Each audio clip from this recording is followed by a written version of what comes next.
Hai, aku Lutfiana Dwi Septia. Halo, nama aku Niken Okta Praditya Saleha. Halo, perkenalkan nama saya Anita Tirahayu. Dan saya Muhammad Fitroh Ramadhani. Halo teman-teman semua, gimana nih keadaan kalian? Semoga kalian selalu dalam keadaan sehat ya. Dan semoga hari kalian dijalani dengan penuh kebahagiaan. Di sini, aku bersama teman-temanku akan membahas tentang perkembangan masa dewasa. Enjoy for watching, guys. Teman-teman, di sini ada yang tahu nggak apa itu dewasa?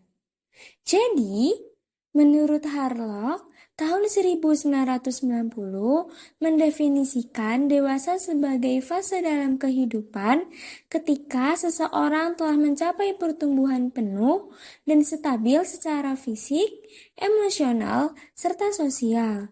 Kedewasaan tidak hanya ditandai oleh usia, tetapi juga oleh perilaku yang matang dan bertanggung jawab.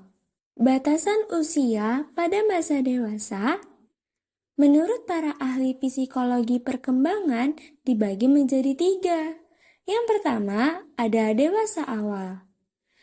Itu dari umur 18 tahun hingga umur 40 tahun. Yang kedua ada dewasa madya. Dari umur 41 tahun hingga umur 60 tahun. Yang ketiga ada dewasa akhir atau lanjut usia. Itu umurnya di atas 60 tahun.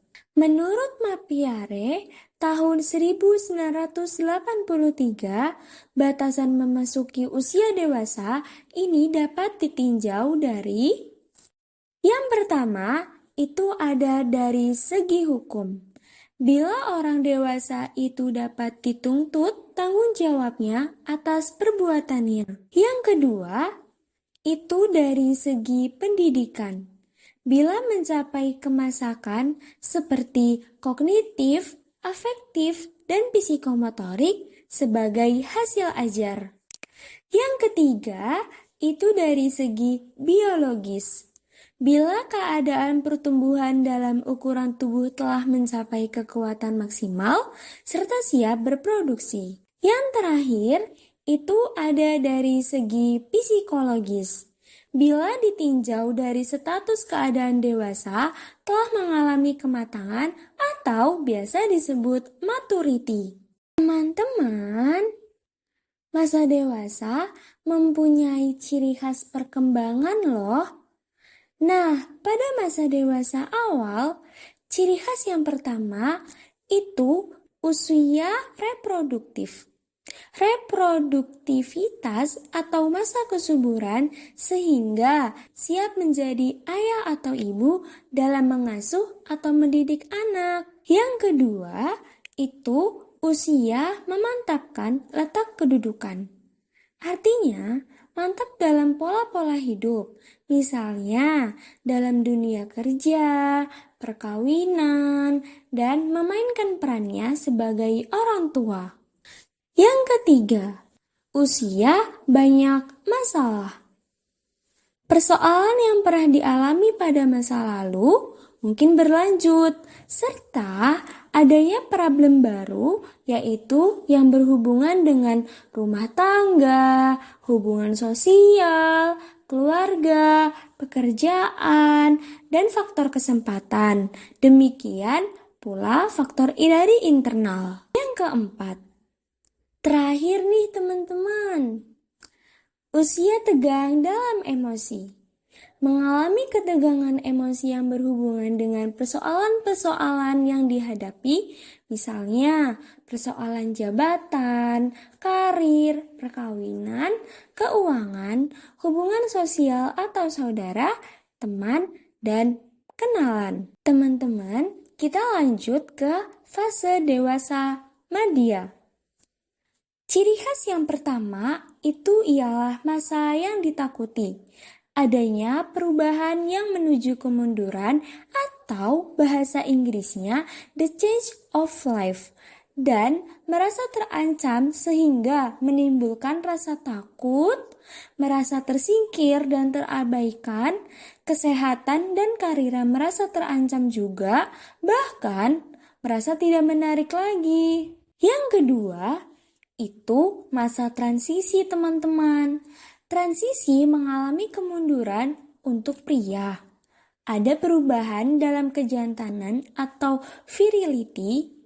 Nah, untuk wanitanya mengalami berkurang atau hilangnya kesuburan atau fertility. Dengan kemunduran itu timbul usaha untuk mempertahankan pertumbuhan sebelumnya. Yang ketiga, itu ada masa penyesuaian kembali, yang artinya perubahan fisik dan psikis menyebabkan adanya perombakan pada perilaku di masa sebelumnya atau dewasa dini. Perilaku mereka akan seirama dan menyesuaikan dengan perubahan yang datang. Yang keempat, ini ciri khas yang terakhir ya teman-teman pada fase dewasa madya, yaitu masa keseimbangan dan tak seimbang.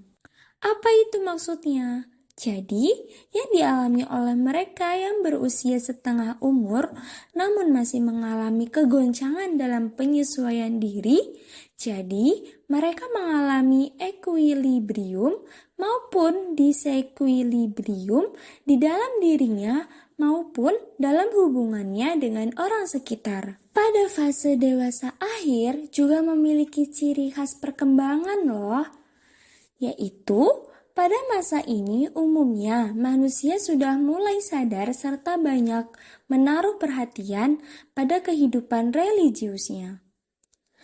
Yang kedua, semakin tua seseorang, maka semakin sadar bahwa kesempatan hidup mereka semakin sedikit.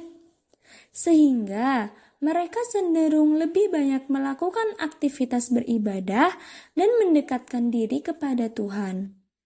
Masya Allah. Yang terakhir, itu masa dewasa akhir terjadi di usia 60 tahun. Yang selanjutnya yaitu membahas mengenai perkembangan fisik, kognitif, emosi, dan sosial. Yang pertama yaitu pada masa dewasa awal.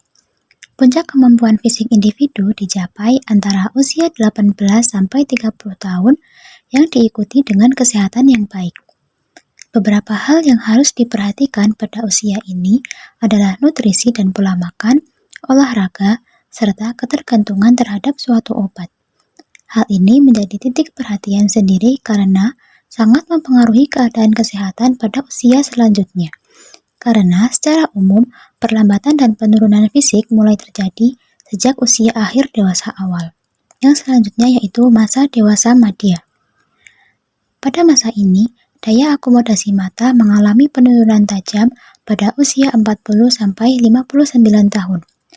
Aliran darah pada mata juga berkurang sehingga mengurangi ukuran bidang penglihatan. Stabilitas emosi dan kepribadian merupakan faktor yang juga berkaitan dengan kesehatan di masa ini. Gangguan kesehatan yang utama pada masa ini adalah penyakit kardiovaskuler seperti penyakit jantung, kanker, dan berat badan.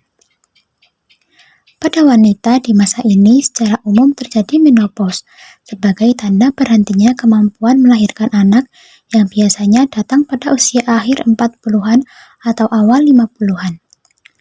Kemudian untuk laki-laki, tingkat testosteron mengalami penurunan, namun bukan menunjukkan ketidakmampuan sebagai ayah dari anak seperti yang dialami oleh wanita. Yang selanjutnya yaitu masa dewasa akhir. Pada masa ini, penurunan perkembangan fisik, otot, dan sistem syaraf yang mengakibatkan penurunan fungsi indera penglihatan dan pendengaran. Perubahan kemampuan fisik juga terjadi pada rambut yang mulai memutih dan kulit yang mulai keriput. Cadangan energi pada fase ini juga semakin menipis dan sistem kekebalan tubuhnya tidak lagi kuat sehingga mudah terkena penyakit. Ciri-ciri lanjut usia. Menurut Harlock, terdapat ciri-ciri pada usia lansia. Usia lanjut merupakan periode kemunduran.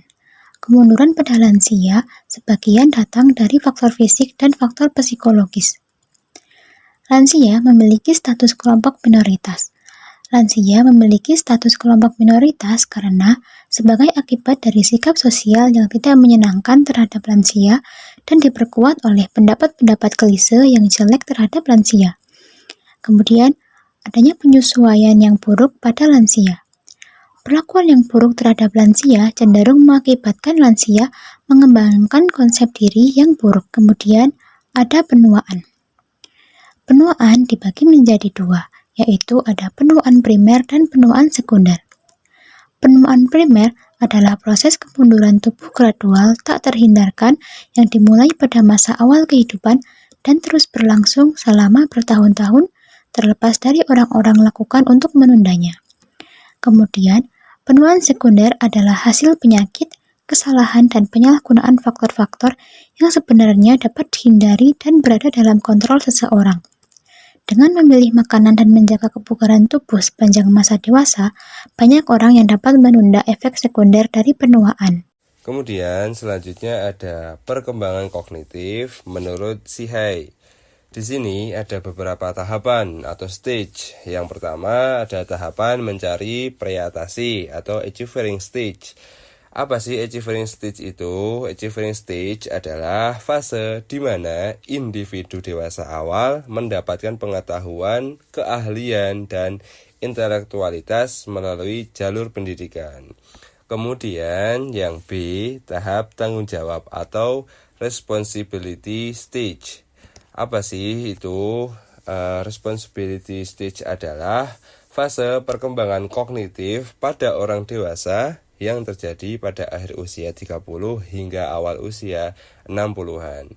Kemudian yang C, tahap eksekutif atau executive stage.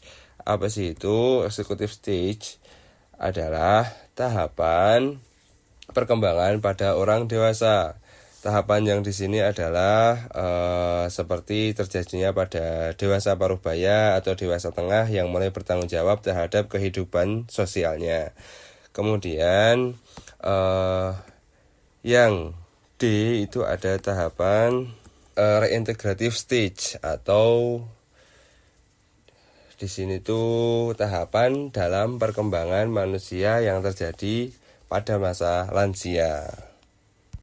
Kemudian yang D itu ada tahapan reintegrasi atau reintegrative stage.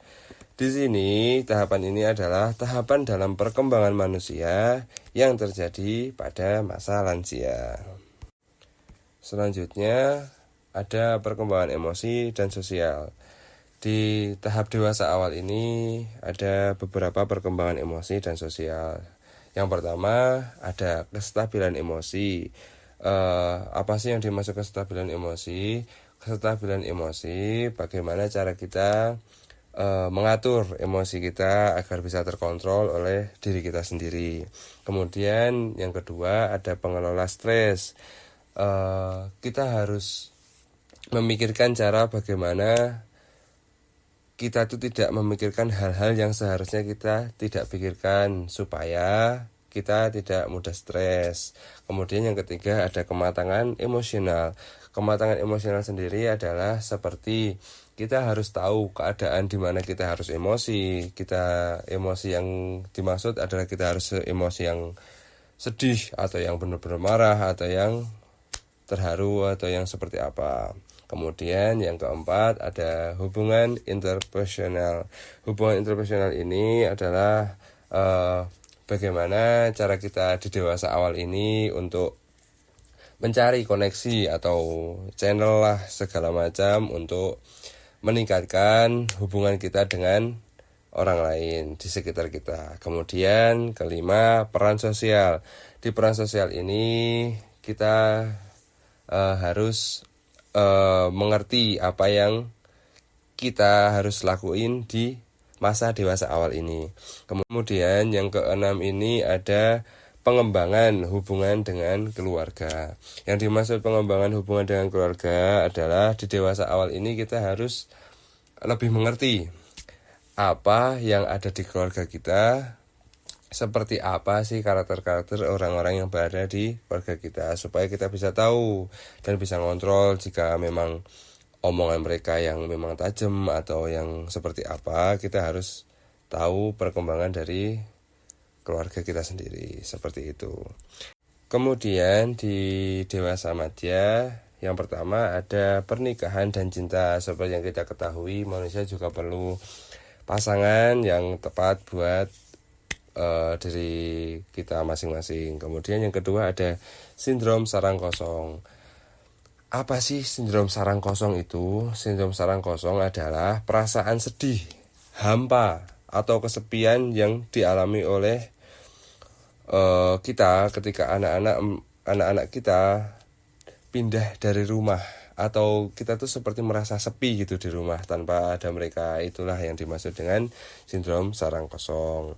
Kemudian yang ketiga ada hubungan persaudaraan dan persahabatan.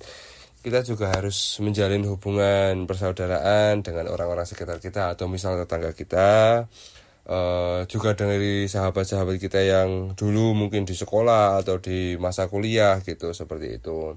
Kemudian yang keempat ada pengisian waktu luang.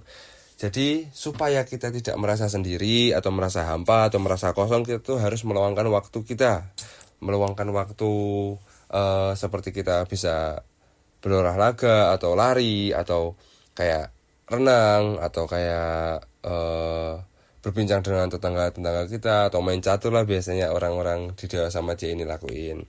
Kemudian yang kelima ada hubungan antar generasi. Jadi kayak kita tuh harus menjalin hubungan yang baik dengan saudara-saudara kita yang satu generasi, misal dari saudara kakak kita atau dari saudara adik kita, seperti itu. Faktor yang mempengaruhi perkembangan dewasa. Yang pertama ada kekuatan fisik. Puncak kekuatan fisik biasanya dicapai di usia pertengahan 20-an dan menurun perlahan setelahnya. Kedua, kekuatan motorik. Puncak kemampuan motorik biasanya antara usia 20 sampai 30-an dengan kecepatan maksimal pada usia 20 sampai dengan 25 tahun.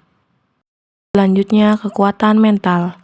Usia menyesuaikan diri seperti mengingat, penalaran analogis, dan berpikir kreatif mencapai puncaknya pada usia 20-an, kemudian menurun sedikit demi sedikit setelahnya.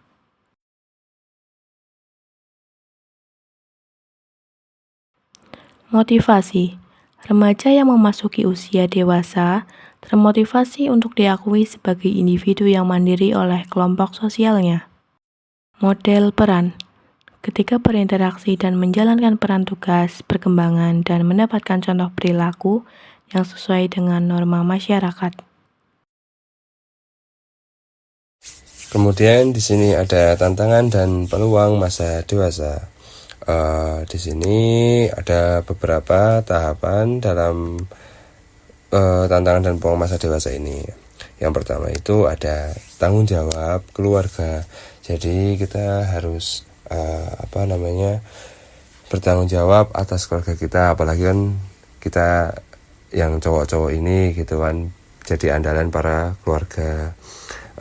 Kemudian yang kedua ada karir dan pekerjaan. Kita juga harus membangun karir dan pekerjaan agar kita sukses, bisa menafkahi keluarga kita, bisa membantu ekonomi keluarga kita, atau juga bisa memberikan sedikit rezeki kita kepada kedua orang tua kita. Kemudian yang ketiga itu ada kesehatan. Jadi kita juga perlu menjaga kesehatan supaya badan kita tetap fit, kita tetap sehat, supaya dari mencari pekerjaan atau mencari nafkah itu tidak ada hambatan. Kemudian keuangan. Di sini juga kita harus bisa mengatur keuangan agar tidak boros, agar tidak membeli hal-hal yang tidak seharusnya kita beli. Kemudian juga ada identitas dan tujuan hidup. Jadi kita juga perlu kayak hal apa sih yang ada di diri kita yang orang lain itu tahu kalau itu tuh kita, kayak misal dia tuh orangnya gini nih. Jadi orang lain tuh tahu, oh dia yang orangnya seperti ini ya gitu. Seperti itu misalnya.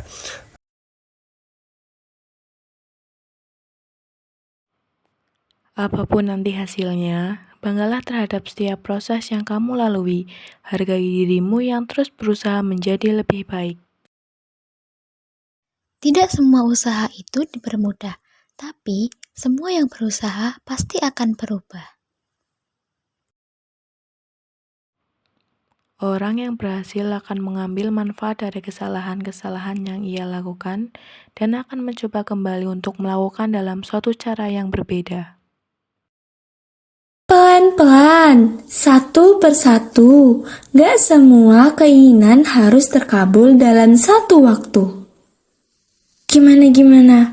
Quotes-nya bagus-bagus kan? Semoga kata-kata ini menjadi penyemangat kalian ya untuk menjalani kehidupan. Sampai sini dulu ya videonya. Terima kasih yang sudah menonton. Terima kasih semuanya. Bye-bye.